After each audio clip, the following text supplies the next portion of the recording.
Halo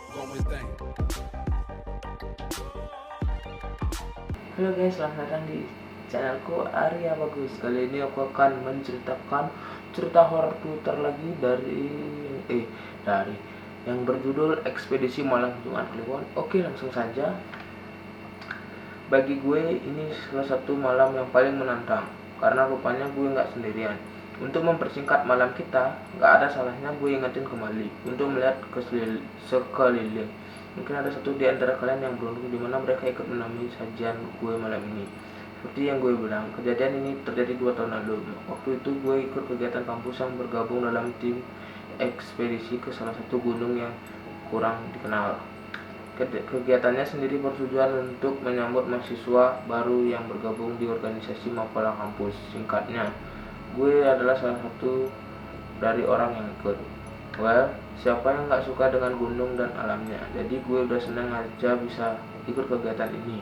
Namun, rasa senang gue pikir ulang ketika jadwal keberangkatan rombongan adalah malam Jumat Kliwon. Gue sempat protes, kenapa hari Jumat Kliwon dan dengan enteng mereka cuma bilang, lu kan sering naik gunung, mau naik hari apa aja juga sama aja, liatnya pohon doang. Salah satu dari pengurus memang kenal gue dan sepak terjang gue naik gunung. Tapi gue pikir ini bukan ide yang baik, tapi sudahlah. Akhirnya gue nurut apa yang kata mereka sebagai pengawas dalam perjalanan ini. Gunung yang dimaksud gak bisa gue sebutin, tapi gue bisa kasih gambaran sama kalian tentang gunung ini. Ini adalah gunung yang sebenarnya cukup dikenal di Jawa Timur, namun kurang begitu populer untuk digunakan sebagai jalur pendakian. Karena gunung ini lebih sering digunakan untuk kampung atau sekedar jurit malam untuk sekolah dan kampus. Jalurnya yang mudah ditempuh dengan mobil, sekaligus jalur yang paling penting menghubungkan kota gue dengan salah satu kota wisata di Jawa Timur. Lanjut, kami berangkat bersama rombongan jam 2 sore. Kendaraan yang kami gunakan adalah bis yang sudah disewa. Karena cukup banyak yang ikut, di tengah perjalanan para pengawas menjelaskan apa yang saja kegiatan kita di sana nanti. Karena tujuannya sendiri hanya mengenalan pada anak-anak baru yang baru saja bergabung Mapala, gue nggak begitu antusias dengarnya. Namun semua berubah ketika mereka bilang nanti kita ada game di sana. Di tengah perjalanan gue bisa lihat banyak anak-anak dari fakultas yang berbeda-beda. Sialnya, yang dari fakultas desain cuma gue sama teman satu-satunya. Itu pun dia adalah salah satu pengawas yang akan bertugas. Akhirnya gue cuma diam duduk di kursi paling belakang. Jam 5 kami sampai di tanah lapang yang ditulis sebagai base camp dengan logo Mapala kami. Di sana cuma ada rumah gazebo yang gak terlalu besar. Rupanya ini bukanlah tujuan kita malam ini, karena tujuan kita akan masuk jauh ke hutan.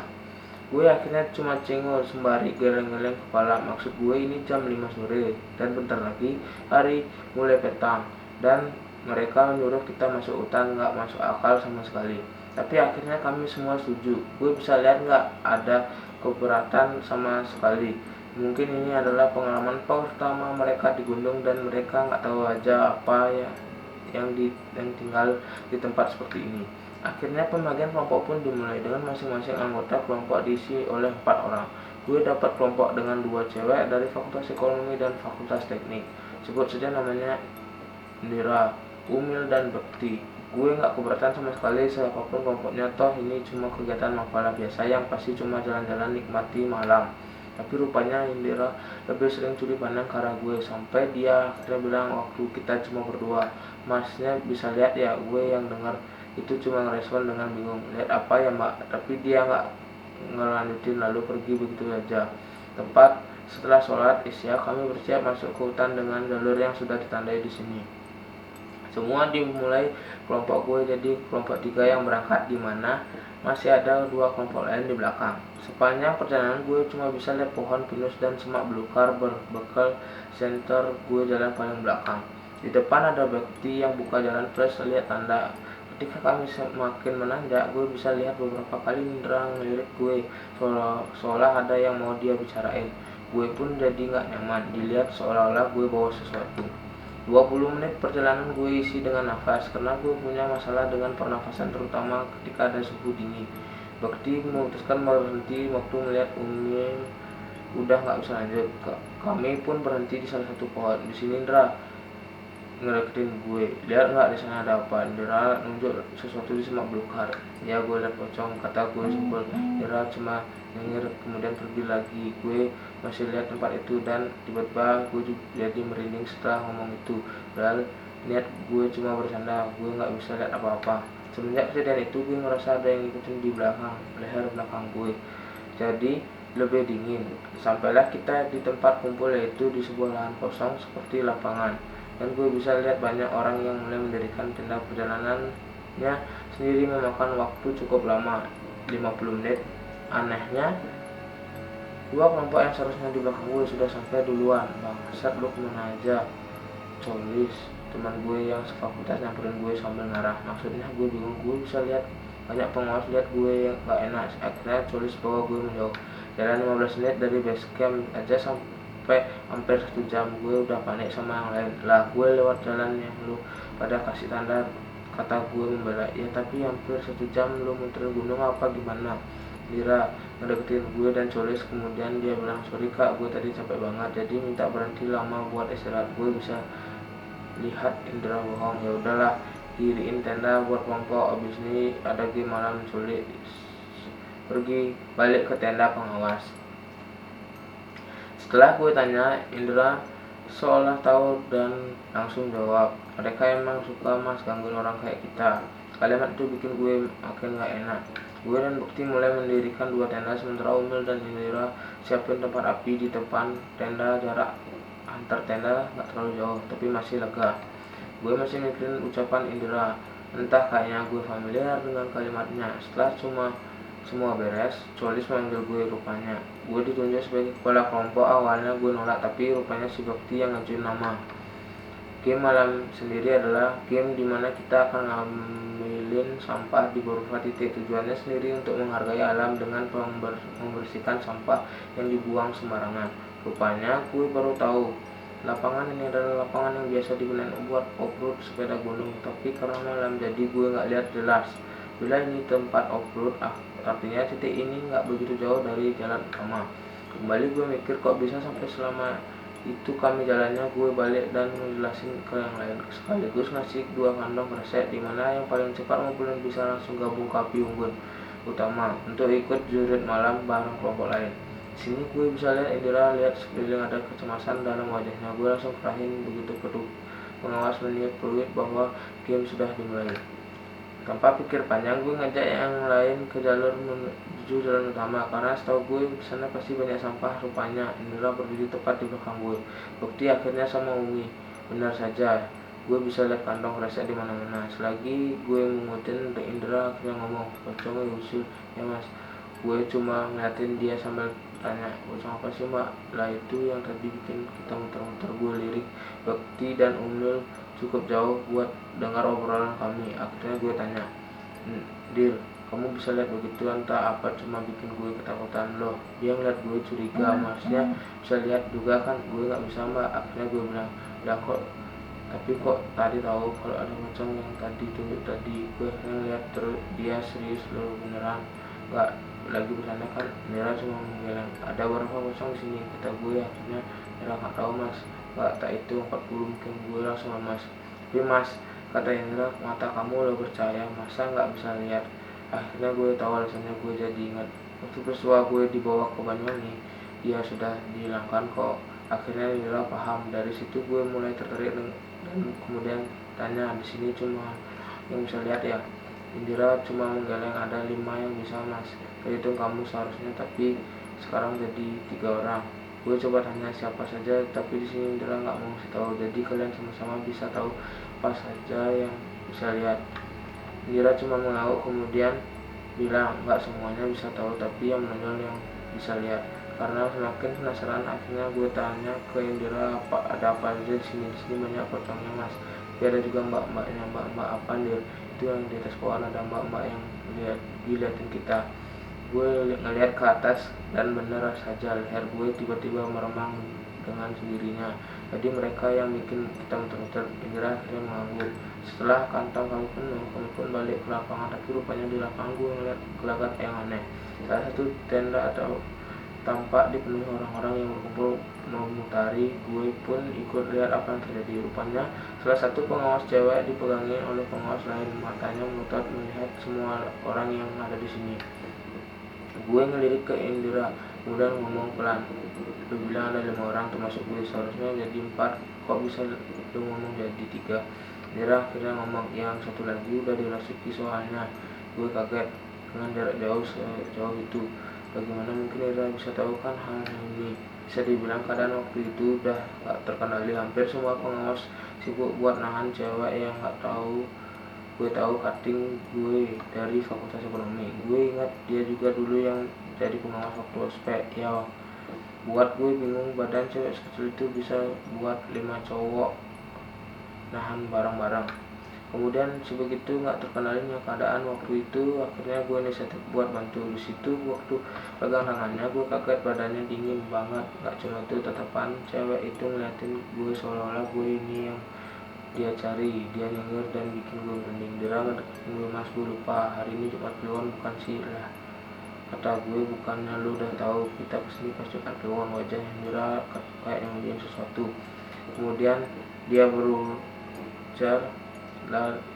berujar, ini tempat ramai banget mas, sudah kayak pasar. Gue yang dengar itu langsung tahu. Disitu cewek itu mulai ketawa, serem banget ketawanya sampai gue nggak tahu harus bereaksi gimana. Sementara pengawas yang lain mulai baca ayat suci sambil disiram air. Gue cuma ngebatin lah, di sini nggak ada penanggung jawabnya atau gimana. Setelah ketawa dia nangis kencang banget suaranya, dan terakhir dia mengeram mirip suara macam. Akhirnya setelah gantian pegangin dan nggak bisa apa-apa, kami sepakat buat angkat dia. Sementara satu orang mulai cari pertolongan. Di sini Indira masih ngeliatin sekeliling, sementara anak-anak yang lain disuruh buat tetap kumpul dan jangan ada yang ngelamun. Gue ngedeketin Indira, ada apa sih, lu nggak merasa apa gimana, kata Indira. Maksudnya mereka ngincar kita, kata Indira. Kita gimana maksudnya, kata gue. Itu tadi lihat nggak sih mata tuh makhluk ngeliatin lu sama nyengir. Indira akhirnya nunjuk tanah lapang di selilir. Di sini tuh udah kayak pasar, rame banget. Gue nggak pernah lihat banyak ini ngumpul jadi satu. Terus gimana? Indira ngeliatin cewek itu yang juga ngeliatin kami. Lu tahu beberapa yang masuk ke tubuh cewek itu, kata Indira. Berapa emang? Sekitar 14-an lah.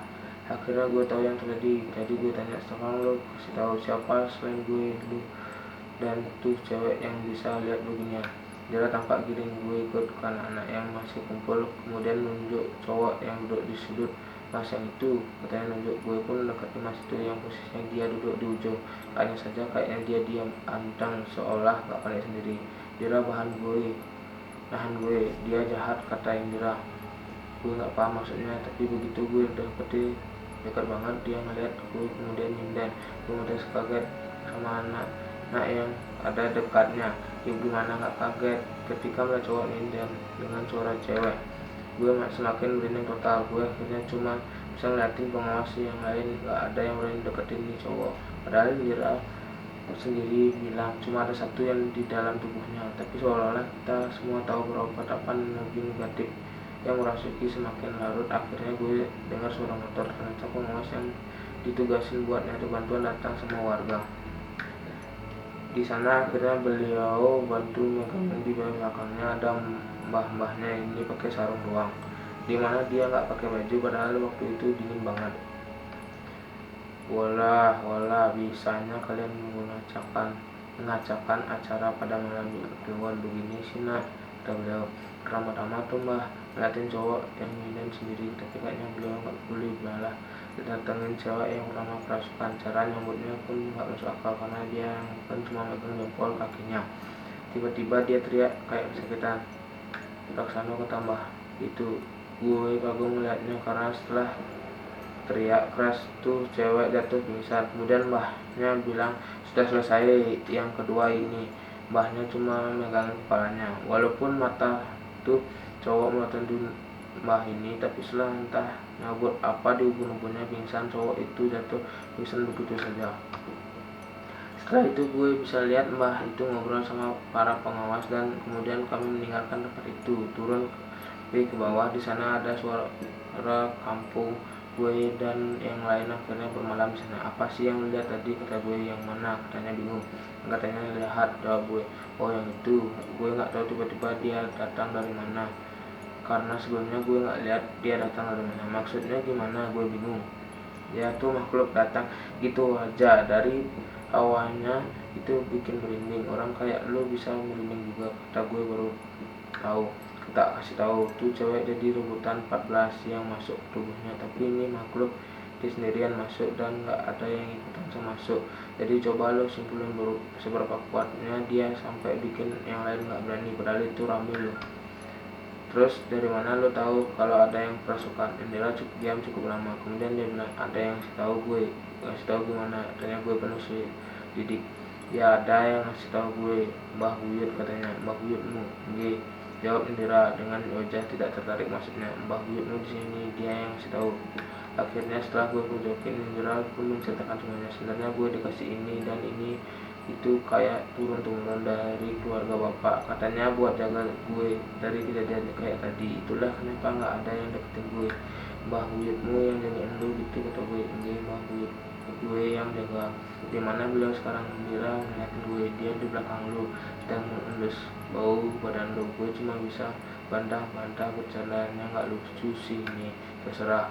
Tapi gue emang ngerasa nggak nyaman. Terus lu bilang mata gue percaya, kok gue nggak bisa lihat mata lu percaya, kata gue. Lu sendiri kan bilang ada yang nutup mata batin lu.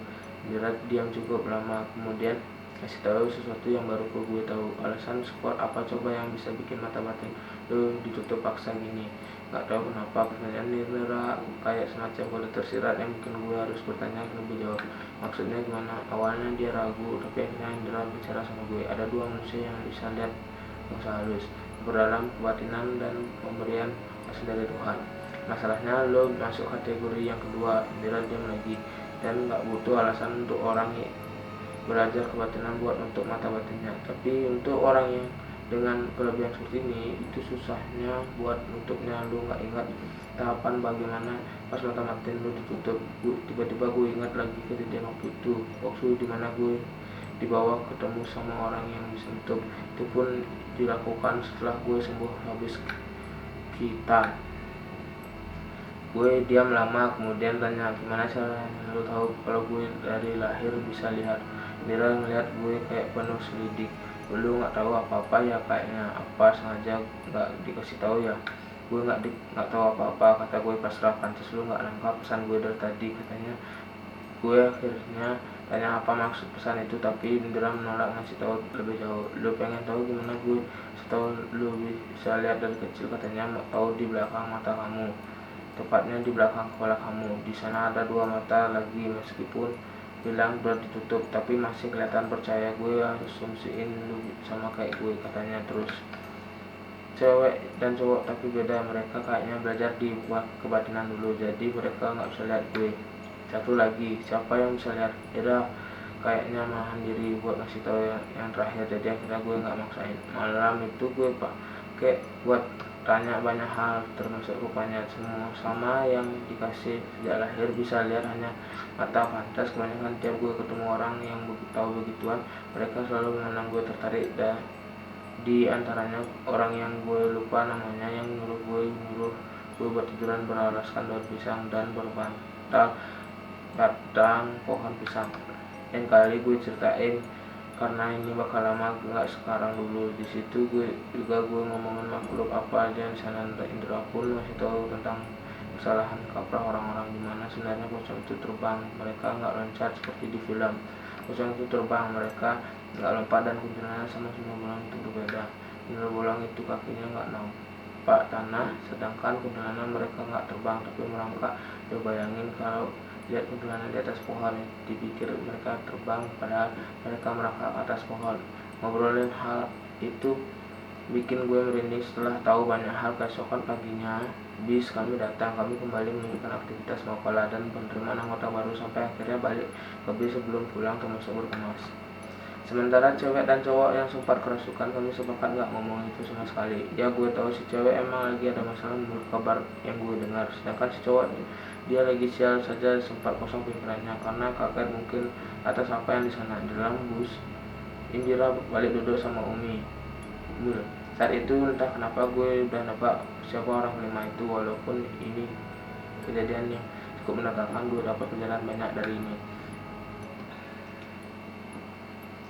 Sekarang gue masih sering sih lihat Indira di kampus, tapi gue udah nggak lanjut ikut Mapala karena sekarang gue kerja sambil kuliah. Terakhir kali kami ngobrol waktu gue ketemu dia di kantin. Dia ngasih tahu sesuatu, sebenarnya lo juga ada lo yang jagain, hanya saja dia yang jaganya cuma dari jauh-jauh. Gue yang dengar itu pun kaget awalnya, tapi Nira ngelanjutin, gue ngerasa nyokap lo tahu sesuatu, coba tanyain beliau.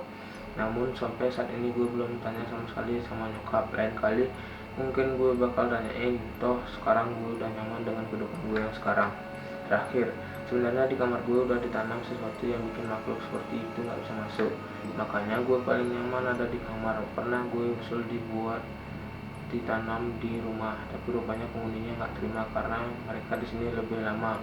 Akhirnya demi kebaikan bersama, cuma ditanam di kamar biar gue punya ruang privasi. Kalau ada waktu gue bisa ceritain.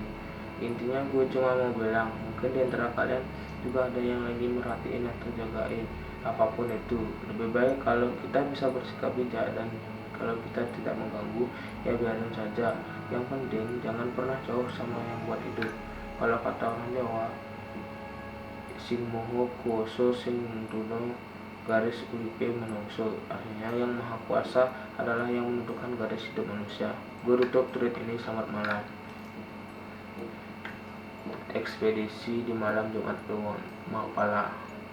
Oke guys, cukup sekian video kali ini. Jangan lupa like, comment, dan subscribe. Dadah.